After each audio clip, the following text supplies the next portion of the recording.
자, 이제 제 80강 강의를 들어가도록 하겠습니다. 자, 이번 강의에서는 주택임대차보호법, 이것도 여러분들이 민법에서, 특별법에서 배웠던 부분이었죠. 자, 주택임대차보호법에서 이제 내용을 한번 살펴보겠는데요. 자, 주택임대차보호법 적용 범위가 있습니다. 적용 범위는, 자, 주거용 건물의 전부 또는 일부의 임대차에 대해서 관해 적용한다.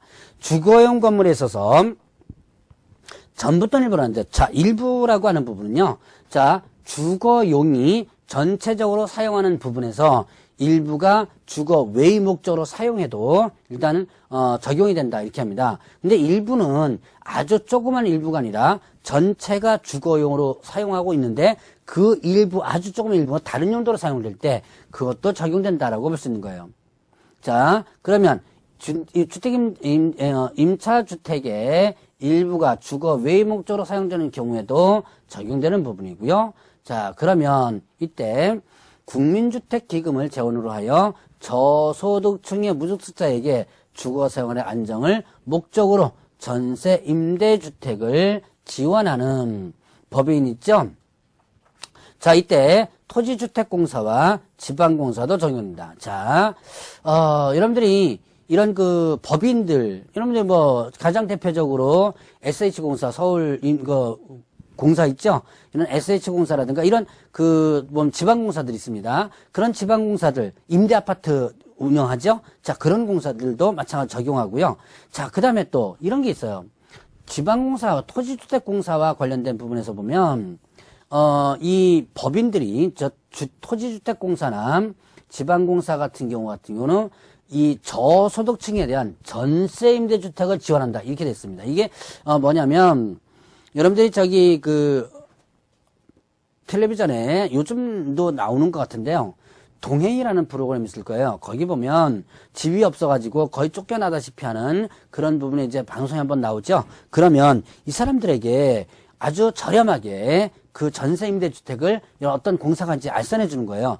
소개시켜 주는데, 근데 이제 이때, 이게, 소위 말하는 뭐냐면, 자, 뭡니까? 적자 임대차 사업이에요. 그러니까, 자, 임대인과는 예를 들어서 5천만 원에 정상적으로 임대차를 한 다음에, 자, 다시 임차인에게 예를 들어서 500만 원만 받고 임대차를 하는 이런 부분들, 이런 사업을 지금 하고 있거든요. 자, 그래서 이런 토지주택공사나 지방공사, 이것도 일단은 적용된다. 자, 그 다음에 또 중소기업기본법에 따른, 자, 중소기업기본법에 따른 중소기업에 해당하는 법인이 소속 직원의 주거용으로 주택을 임차한 후에 그 법인이 선정한 직원이 해당 주택을 인도받고 주민등록을 마쳤을 때 적용된다 아닙니다. 자, 그러면 중소기업기본법에 의한 중소기업이 직원을 뭘 하는 거예요? 기숙사 용도로다가 일단 주택을 임차한 다음에 거기다 직원을 들인 거예요. 근데 일반적으로, 자, 일반 법인이요, 기숙사 용도로 법인이 임대차를 한 다음에 그 다음에 그 직원이 들어가서 임차인으로서 산다면, 자, 이 주택임대차보호법의 목적이 뭐냐? 집 없는 서민들을 위한 거예요.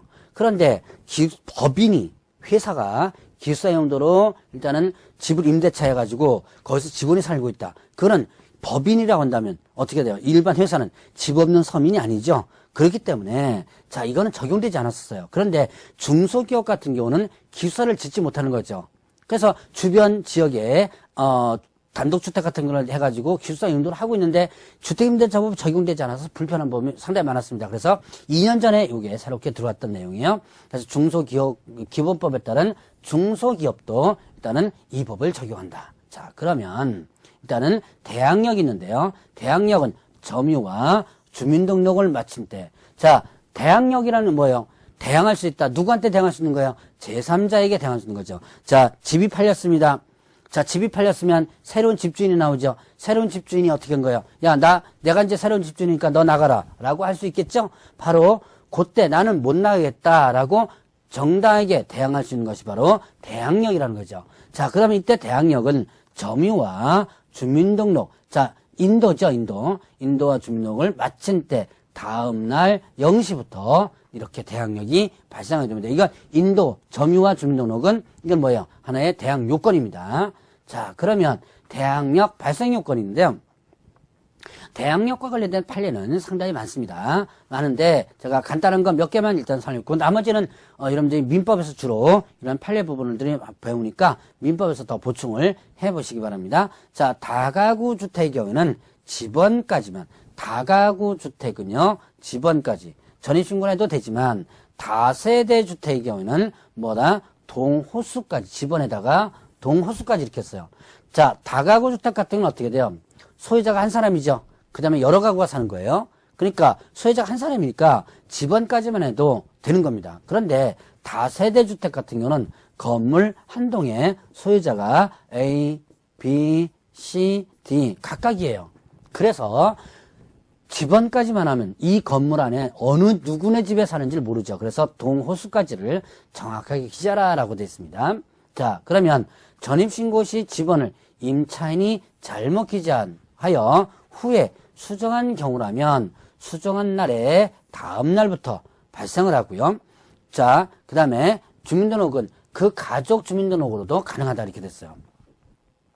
자, 임차인이 잘못해가지고 했다면 수정한 다음 날부터 대항력 발생하는데, 그런데 담당 공무원이 잘못한 거예요. 담당 공무원이 잘못했을 때는 이때는 바로 대항력이 발생한다. 자, 그 다음에 가족 주민등록까지도 일단은 포함이 되고요. 자, 간단하게 이 정도까지만 한번 구분하고 넘어가고 확정일자를 일단 보죠. 자, 확정일자를 받으면 대항력 이외에 자, 후순위 권리자보다 우선해서 변제를 받을 수 있는 우선 변제권을 취득한다 그래요.